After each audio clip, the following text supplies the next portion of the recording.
Hello everyone, xforts here, and welcome to Chainsaw Man Day, apparently. I would say chapter 106, review and discussion, but there's a hell of a lot more Chainsaw Man to talk about than just the new chapter, because of course today, on Tuesday, was the premiere of the anime, where we got the opening theme, the ending theme, and of course, the episode, which was awesome. So it looks like when I review these chapter reviews now, we're also going to have to talk about the anime, because I could do separate episode reviews and chapter reviews, but if I'm already here talking about the manga, might as well talk about the anime as well a little bit in the beginning before we get into the chapters. And yeah, Tuesdays are going to be awesome for the next 12 weeks because it just so I'm sure they organized it, but yeah, new chapters come out on Tuesday as well as now episodes air on Tuesday. So Chainsaw Man Tuesdays are a thing now. And I guess for the next 12 weeks, we're going to be getting anime episodes as long as there's no delays or anything like that, as well as chapters. Of course, the chapters might still be bi-weekly, but we know for a fact that the next chapter is coming out next Tuesday, which is really exciting. So that's going to be 2 weeks in a row of chapter plus episode, which is just super hype. So guys, first thing we need to talk about is of course that new episode.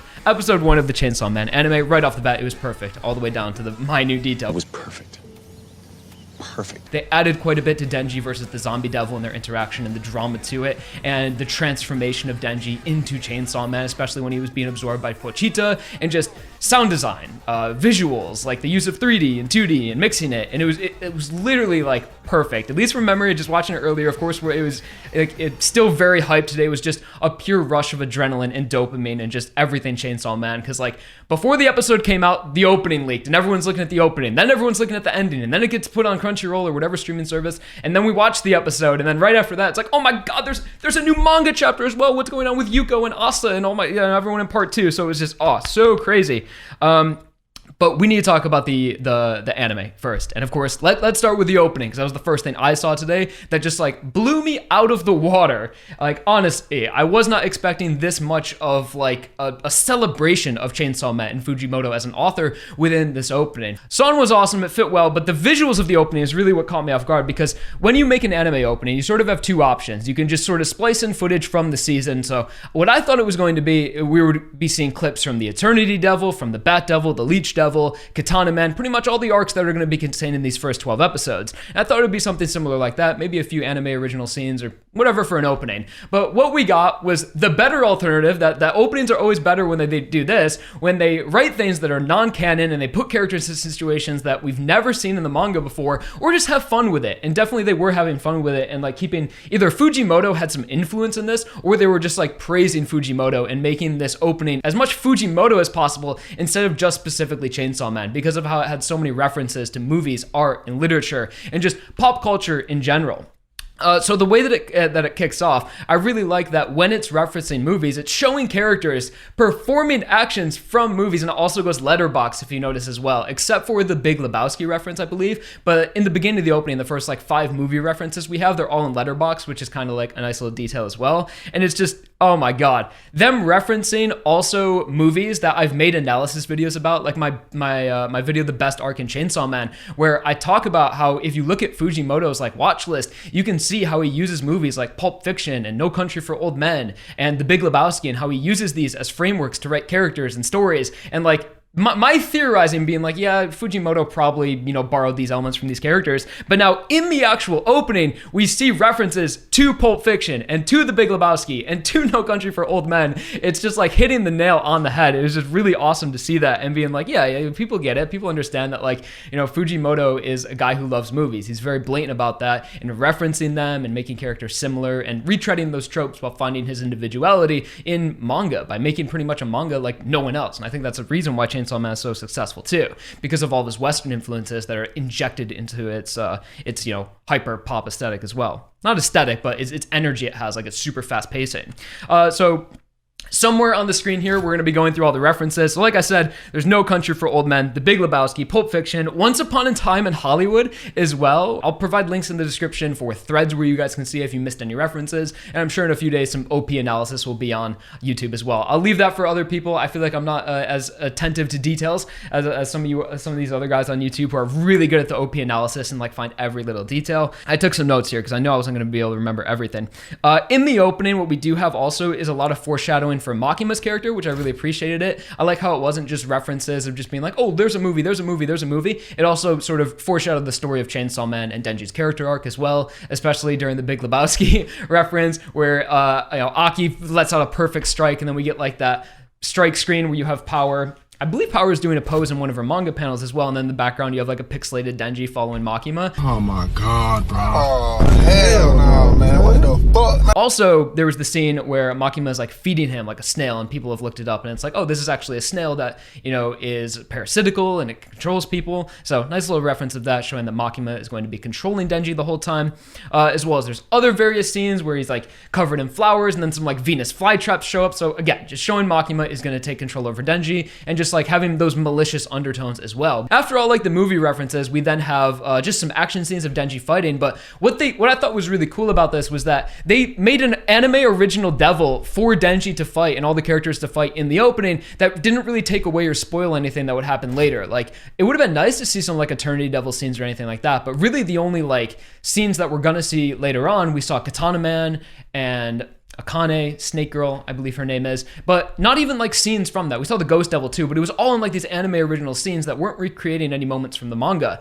And I like how we have Denji and Power and all of them fighting this anime original devil and just like, jumping around the city and doing really cool Chainsaw Man stuff without really using up content that's going to be later on in the episodes. So I thought that was cool, and that now outdates my All Devils in Chainsaw Man video. Of course, when the anime is over, I'll update that and do All Devils in Chainsaw Man anime version, because also the first devil that Denji kills, it's not the tomato devil. When he's a kid, when he's with the Yakuza and he's like, hey, can I be a devil hunter? That like blob that was on the ground, I mentioned that in that video, but we never knew what it was, but it was now confirmed by Mappa apparently that was the marshmallow devil. So I need to add marshmallow devil and this new devil in the opening to that video when I update it. But maybe that's everything I have to say about the opening. I think so. You guys probably want to move on, but it was sick. It was really awesome. Loved everything about it. Song was great. Visuals were great, seeing everyone just have fun with it, and them just really paying homage to Fujimoto and his work and just how he writes as an author. It was just, can't speak about it enough. It was wonderful. As for the ending theme, Bloody Chainsaw Blood, one of the two by Vondi, I actually like the song of that better than the actual opening song. I do like Kickback. It is a vibe. It is like definitely a lot of fun, but I don't know. I think I'm going to be more excited for these ending songs because they are some of my favorite artists, where you have like Amir and Maximum the Hormone, and then Vondi, who I actually never even had experience with before. Like, his song kicked ass, and then TK's coming up as well. So opening sick, but I think I'm going to have a lot more fun with the endings, as well as the way they handled the visuals for the endings was interesting as well. It had a very like cinematic feel to it. The episode in general had a very cinematic feel to it, and I think that's why they were going with 12 individual endings as well, to sort of give each episode that better flow of almost having like, a 25-minute movie like you're showing with each episode, which I think worked well. And at the end, it wasn't unique visuals, but it was just a credit roll, like in a movie. You just had a credit roll, and then they uploaded a music video to the Mappa YouTube channel, which was just clips from that episode over the song. So they'll probably do that for every ending, I would assume so, or the bands that release their song will already have their own music video prepared. So that's pretty cool. So no unique ending visuals, I guess. It's just pretty much AMVs of the episodes that the endings are in. Opening, banger, ending, banger. Episode was a 10 out of 10.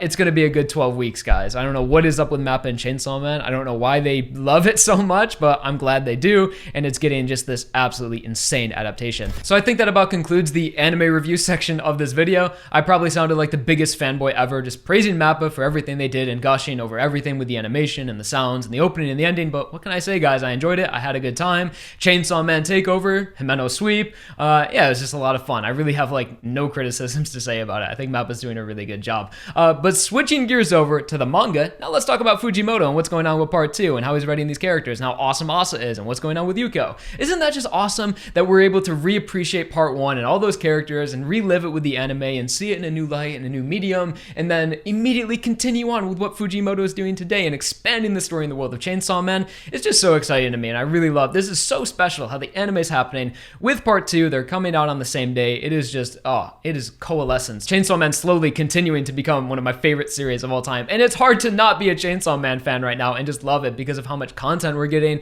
and how much hype there is. And it's just awesome. It's not overrated, guys. It's just good. Admit it. All right, so switching gears over to part 2 with chapter 106, we pick things up where we left off with Yuko's warning to Asa to not come to school tomorrow and how she's going to take care of her bullying problem. In my last review, I had mentioned that this twist in Yuko's character and the actions that she wants to perform propose 2 main issues. Well, obviously a lot of issues if she's warning Asa to not come to school tomorrow, but the 2 main issues I mentioned were how now that Yuko can read minds and is contracted with the Justice Devil, Yoro is going to want her dead, putting an even bigger target on Yuko's head, and as well as that Yoro doesn't want people to know that she's inside Asa. That's the whole reason they're in one being right now, is so she can sort of like stealthily operate in society while using the facade of this girl and casually take over her. So now that Yuko knows that, Asa is essentially the War Devil, Yoro doesn't want that as well. Yoro already wanted Yuko dead. This is just an even bigger target. And yeah, that's like Yoro's number 1 priority right now.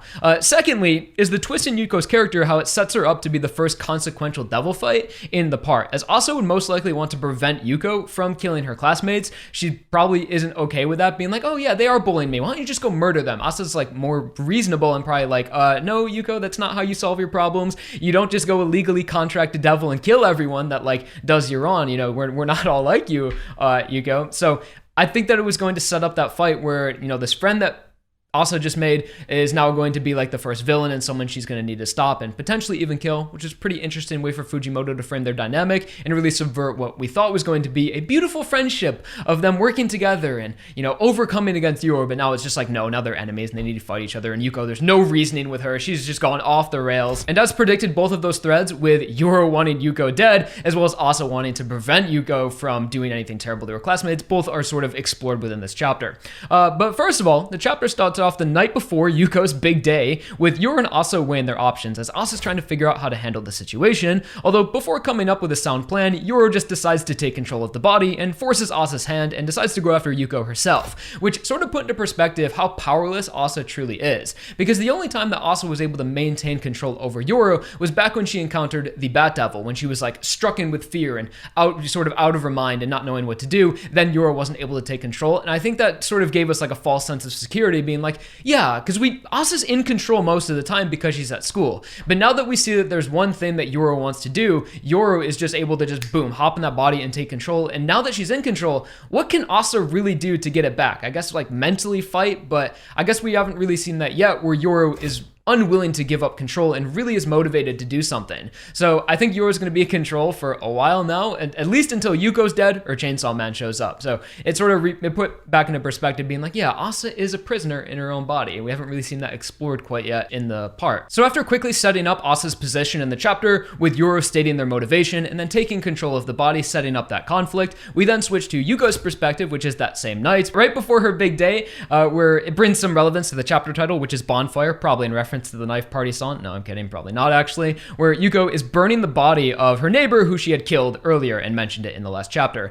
Visually, the fire sets a very villainous tone for Yuko, as she's just like, we have this flame illuminating her face as we see sort of how twisted her mind is and her perspective, where she's like, she thinks of herself as a good guy and almost fighting in the same vein as Chainsaw Man, being like, yeah, now that I have these devil powers, I'm just like Chainsaw Man. I'm going to be able to take care of the bad guys, even though these are just like very, very minor things that she's killing people for, like bullying, which is of course terrible and you shouldn't do that, but you shouldn't be murdered for that or anything like that, or gambling on pachinko when you're on your own welfare. Yeah, those probably are not, sentenced to death for those things, but Yuko seems to see otherwise and thinks all these people are just horrible and all deserve to die. Sort of a glimpse into Yuko's mind, full on Riddler mode here. So after we have that set up with Yoro going up against Yuko, and Yuko really dead set on going to school and being the good guy in her mind and taking care of these bullies, that marks about the halfway point of the chapter, where we then skip to the next day. Yuko's big day has finally come, and as she makes her way to school, she is almost immediately confronted by Yoro in the hallway, who is still in control of Asa's body, of course wasting no time confronting Yuko. It's also important to take note of that Yuko's larger goal in this situation is to lure out Chainsaw Men by fighting Yuko at the school. She of course mentioned that it would be nice to kill Yuko because she knows the secret and she's a threat, and she just doesn't like her as well as it was established a handful of chapters ago that killing Yuko would actually result in War Devil having a really powerful weapon, because Asa would feel guilty about that death, therefore giving more power to the weapon. I guess that's just a rule of the War Devil. So yeah, Yuko, Asa Yoru wants Yuko dead for a lot of reasons, but also this sets up a big confrontation for Yoru to achieve her larger goal, which is to confront Chainsaw Man. So this sort of, all the stars align for Yoru to have this perfect opportunity to fight someone that she probably already wants to kill, as well as causing a disturbance at the school that Chainsaw Man goes to will almost inevitably lure out Denji, so that when he arrives, Yoru will already be in control of Asa's body and already be able to immediately have that confrontation with Denji. And I really like that that's where the story is going, as we already saw that interaction between Denji and Asa, and we saw their two human characters interact. So now we're switching over to, well, what's next? We need to have Yoru and Chainsaw Man interact. And I kind of like that dynamic too, of the two devils going at it while the two humans had their side first. So Asa was able to communicate with human Denji, and now Asa in her devil form, I guess you could call it as Yoru, is probably going to interact with Denji in his chainsaw form in a few coming chapters, unless we're subverted once again by Fujimoto and Denji just doesn't show up to this fight in the middle of the school, although he probably will, or Hitofume will come in, or a new character will come in, and we'll just have to wait even longer to see War Devil versus Chainsaw Man. And at least right now, it does feel like that is the main conflict for this part, is War Devil versus Chainsaw Man. So yeah, I couldn't see Fujimoto doing it so quickly, or it would just be really brief. And maybe Denji would recognize that Yoru looks like Asa and be like, something isn't right here, and the conflict would shortly fizzle out. I couldn't imagine them having like this huge 15 chapter fight, like something equivalent to like Rize, which was like another I guess just huge fight. We haven't had one of those in Chainsaw Man. So I guess, at least for now, Yuko definitely looks like she's going to be the first villain sort of in the part that's going to be a multi-chapter fight. Which is kind of reinforced by the way this chapter ends, with Yuko having a really badass transformation where originally in the last chapter I had said that, so Yuko says her only ability is to read people's minds. And I thought Yuko was sort of going to be like passively controlling that devil, as she doesn't seem like a very, violent or aggressive person, maybe outspoken and outgoing, but obviously after the last chapter, now that she's killing people, yeah, maybe she's a little violent, but it turns out that no, she uses the Justice Devil similarly to Prez in the first chapter, where she's able to transform into some sort of being, as well as using these mind control powers. And when she transforms, dude, this devil looks like something looks like a Parasite out of Parasite when the humans transform, with all, I don't know, just all like the blades and the sharpness of it, as well as she has her massive brain, because I guess that's just because of Yuko's strong sense of justice. She's now able to read people's minds, and this is definitely going to be an interesting fight, because before this transformation happened, we had Yuko exchanging some dialogue with Yoru, being like, you could try to kill me, but you'll never beat me. I can read your every move. And Yoru's like, nah, I'm coming after you. And there's also this interesting position where Yuko's in right now,